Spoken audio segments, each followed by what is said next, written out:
Madam इकडं कुठं राहणार? अहो रोजानी चालले मी. अहो आणि ते टेलरिंगचं काम करत होता ना तुम्ही? ती कधीच दिलं सोडून. का हो? अहो काय सांगायचंय तुम्हाला, ती टेलरिंगचं काम करून माझा मनका दुखायला लागलाय. डोळ सुद्धा बारीक झाले ते, आणि बाया काय त्याच्यात वेळेवरती पैसे देत नाहीत. आणि आपण पैसे मागाय गेलं की त्यांनी म्हणायचं या 2-3 दिवसांनी. अहो 2-3 दिवसांनी गेलं की त्यांनी म्हणायचं हिथं दिलं झालंय तिथंच आवाळ झालंय.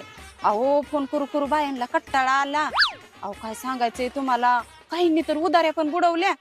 त्याच्यापेक्षा हे काम चांगलं ना हो, घरी आणून पैसे देते ती. अहो एवढंच नाही, निघायला गाडी, घरी सोडायला गाडी. आणि त्या टेलरिंगच्या कामात मला जेवायला सुद्धा टायमिंग मिळत नव्हता, पण आता मी 3 टायमिंग पोटभर खाते यावं. हा आणि ते मोबाईल कशाला चालवलाय हो? हे मोबाईल वय हा टायमिंग बघायला. मी वेळेवरती जेवण करते. सकाळचं 3 तास काम करायचं, संध्याकाळचं 3 तास काम करायचं. 6 तास मजुरी, 300 रुपये हजरी. 6 वाजल्या